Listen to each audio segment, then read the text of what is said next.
ആ, റെഡിമെയ്ഡ് കാപ്പിയോ? അല്ല, കടിക്കാനൊന്നുമില്ല. ബിസ്ക്കറ്റ് തരട്ടെ? എങ്കിൽ പിന്നെ കാപ്പി ഒരു മുലക്കുപ്പിയിൽ ഒഴിച്ചു കൊണ്ടുവരുന്നതാ നല്ലത്. നിന്റെ ഈ കുട്ടിക്കളി എന്നാ മാറുന്നത്?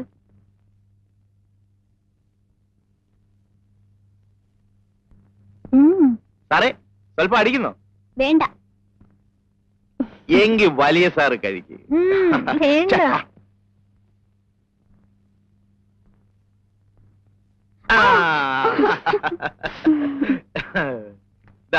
മമ്മിയുടെ കത്തുണ്ട്. ഇങ്ങതാ. മമ്മി എന്താ കത്തിലെഴുതിയിരിക്കുന്നത്? രമണി നന്നായി പഠിക്കുന്നുണ്ടോ, ഞാൻ പഠിപ്പിക്കുന്നുണ്ടോ എന്നെല്ലാം എഴുതി ചോദിച്ചു. ഞാൻ ഇന്ന് തന്നെ മറുപടി എഴുതും. എന്താ എഴുതും? 2 എണ്ണവും പഠിക്കുന്നില്ല, കൊന്ന പോലെ വളരുന്നുണ്ട്. രമണിക്കാണെങ്കിൽ കണ്ണിൽ കാണുന്ന ചവറ് നോവലുകളാണ് വേണ്ടത്. അതുകൊണ്ട് എത്രയും പെട്ടെന്ന് ഞാൻ പറയണമല്ലേ, ഇത്ര ചെറുപ്പത്തിലെ അത് കേട്ട് സൂഹിക്കട്ടെ. ഡാഡിക്കും മമ്മിക്കും നമ്മളെ ഇഷ്ടമേ അല്ല. അവർക്ക് ഇങ്ങോട്ട് വന്നാലെന്താ? അവരവിടെ കഴിയുന്നതേ സമ്പാദിക്കാനാ. അവരൊന്നും ഇങ്ങോട്ട് വന്ന് കിട്ടിയാൽ മതിയായിരുന്നു. ഈ തേങ്ങയുടെയും പിണ്ണാക്കിന്റെയും കണക്കെടുത്ത് നിർത്താമല്ലോ. ചന്ദ്രേട്ടനും ഞങ്ങളെ കൊണ്ട് ബുദ്ധിമുട്ടായോ? ആഹാ, മോള് പ്രായത്തിനൊത്ത ചോദ്യങ്ങൾ ചോദിച്ചാൽ മതി. ഇരുന്ന് പഠിക്ക.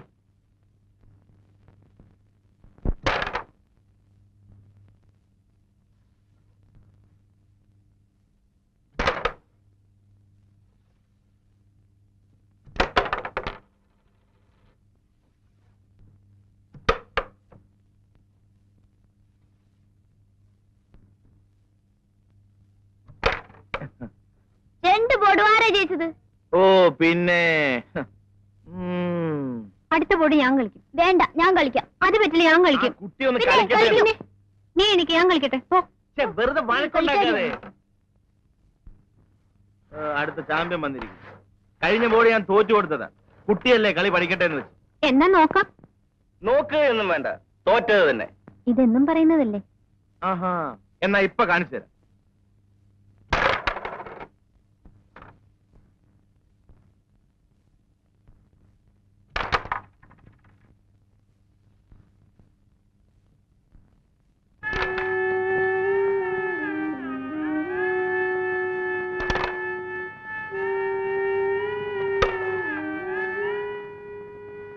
Come on, hurry up.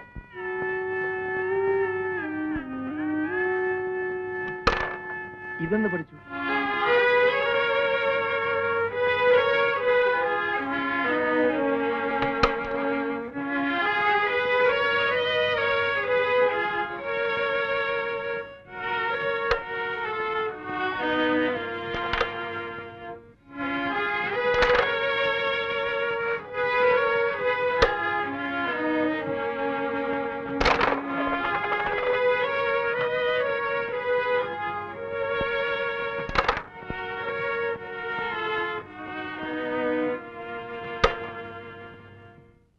ഇപ്പൊ ആരാ ജയിച്ചത്?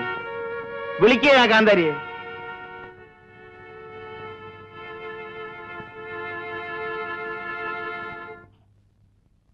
എന്തിനാ എന്റെ കുട്ടി ഈ മഴയത്ത് നനയാൻ പോയത്? പോയി ഈറം മാറൂ. അക്കാലത്തവൾ വരച്ച മറ്റൊരു ചിത്രമായിരുന്നു ഋതുമതിയായ പെൺകുട്ടി. ഒരു പുൽപ്പായിൽ ഒരു പെൺകുട്ടി ഇരിക്കും. പാതിയടഞ്ഞ കണ്ണുകളിൽ നിഷ്കളങ്കതയ്ക്കായിരുന്നു ഊന്നൽ. പക്ഷെ ചുണ്ടുകളുടെ കോണിൽ പതിയിരിക്കുന്ന നാണത്തിൽ പൊതിഞ്ഞ ചിരിയിൽ ഞാനും ഒരു പെണ്ണായി എന്ന ഭാവം. കറുത്ത കരയുള്ള മുണ്ടും കറുത്ത പുള്ളികളുള്ള ഇറക്കം കുറഞ്ഞ ജാക്കറ്റും, മാറിൽ കൂമ്പുന്ന യുവത്വം,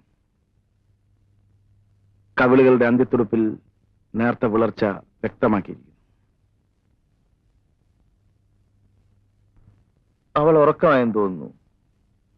കഴിഞ്ഞ അരമണിക്കൂറായി ഒന്ന് തിരിയാൻ പോലും കഴിയാതെ ഇവിടെ ഇരിക്കുന്ന എനിക്ക് ഇപ്പൊ രക്ഷപ്പെടാൻ തോന്നുന്നു.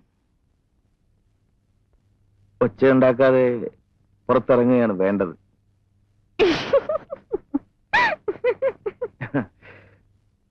അവൾ വന്നു, അടുത്തു ചേർന്ന് നിന്നു.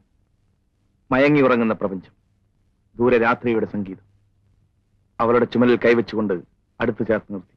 മതി ചേട്ടാ, സമയം ഒരുപാടായി, ഞാൻ ഇറങ്ങട്ടെ. വേണ്ട, കുറച്ചുകൂടി ഇരിക്കും ചേട്ടാ.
സൂക്ഷ പറഞ്ഞിട്ട് അനുസരിക്കുന്നില്ല. ഒന്നിങ്ങ് വന്നേ.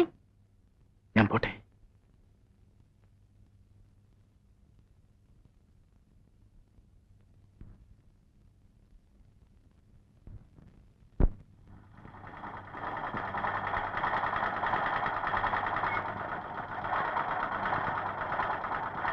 നീ പോയി വല്ലതും പഠിക്കരമണി. ചന്ദ്രേട്ടൻ എങ്ങനെയാ വീട്ടിൽ ഒറ്റയ്ക്ക് കഴിയുന്നത്?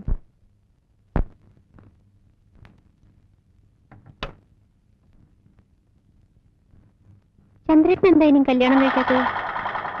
ആർക്കറിയാം.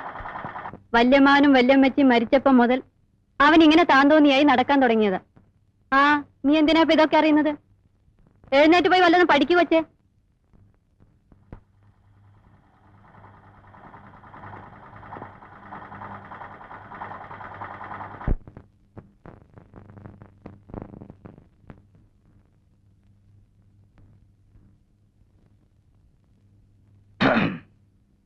ചേട്ടനൊന്ന് ഓഫീസിൽ പോയില്ലേ? എന്നും ഓഫീസിൽ പോയിട്ട് എന്താ ഒരു സുഖം? അല്ല, അപ്പച്ചേ പോരും. വൈകുന്നേരം ആവുന്നാ പറഞ്ഞത്.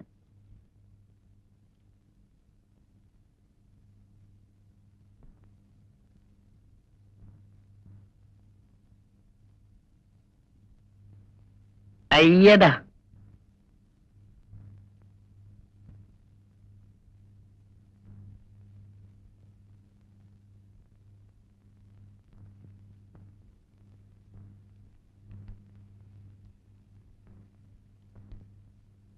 delta d1 by d2 plus delta d3 by d4 is equal to del.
ഒരു പരീക്ഷ കൂടെ കഴിഞ്ഞു. പഠിപ്പിക്കാത്ത ലെസണിലെ ക്വസ്റ്റ്യൻസ് ഉണ്ടായിരുന്നു ചേച്ചി. ഞാൻ അതിന് ആൻസർ എഴുതി.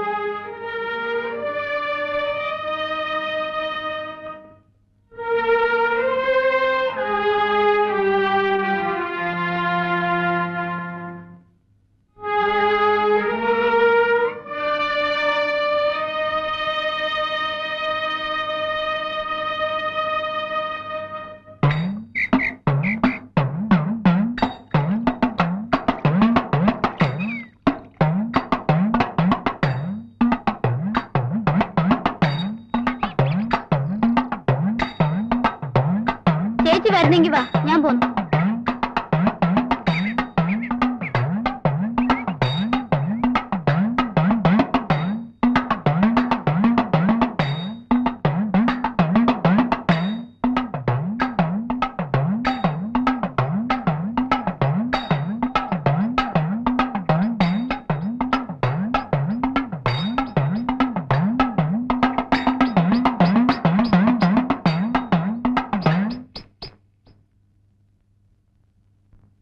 രമണി,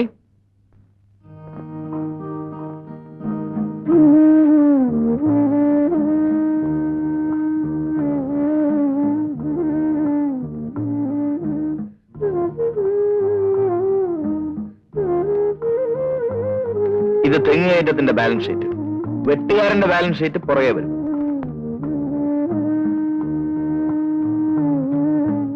സാറിന് എന്ത് പറ്റി? ഇന്നലെ മിന്നാന്നും ചേട്ടൻ എന്താ വരാഞ്ഞേ? ഞാൻ ഓഫീസിൽ ഫോൺ ചെയ്തിരുന്നു. കോളേജിൽ പോകുന്നത് പഠിക്കാനാണോ ഫോൺ ചെയ്യാനാണോ?